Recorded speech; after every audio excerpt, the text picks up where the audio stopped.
મારું નામ શિવાની છે. હું ગુજરાતના દ્વારિકા જિલ્લાથી આવું છું.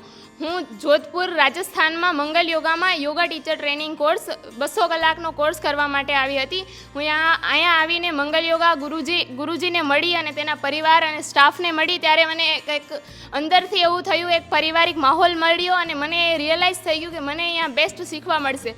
અને મેં શરૂઆત કરી, એટલે 200 કલાકનો જે કોર્સની શરૂઆત થઈ ત્યારથી જ એક અંદર એક યોગ શું છે, યોગને સમજવાની શક્તિ આવવા માંડી. અને અહીંયા યોગમાં આવ્યા પછી મને ખાસ કરીને આધ્યાત્મિક રીતે મારું જોડાણ થયું છે. હું આધ્યાત્મિકને સમજવા લાગી છું અને ગુરુજી અમને બહુ સારી રીતે, બહુ ડીપલી દરેક ક્વેશ્ચનનો, કદાચ તમે 10 વાર પૂછો તો પણ એ ક્વેશ્ચનનો 10 વાર તમને આન્સર આપીને સમજાવે છે. મતલબ કે તમને કોઈ જાતનું ટેન્શન નથી રહેતું. તમને જે કંઈ સમજાતું ના હોય તે બહુ સારી રીતે સમજાવવામાં આવે છે. એટલે કે હું ગુજરાતથી અહીંયા સુધી આવી છું, જોધપુર સુધી. તો તમે પણ કોઈ પણ જગ્યાએથી હોવ, યોગ શીખવા માગતા હો, યોગમાં તમારો ઇન્ટરેસ્ટ હોય તો તમે એકવાર જરૂર જોધપુર મંગલ યોગા પધારો અને ગુરુજીના આ સેન્ટરની વિઝિટ કરો અને તમને અહીંયાથી બહુ સારી રીતે શીખવા મળશે અને એક પારિવારિક માહોલ મળશે. Thank you.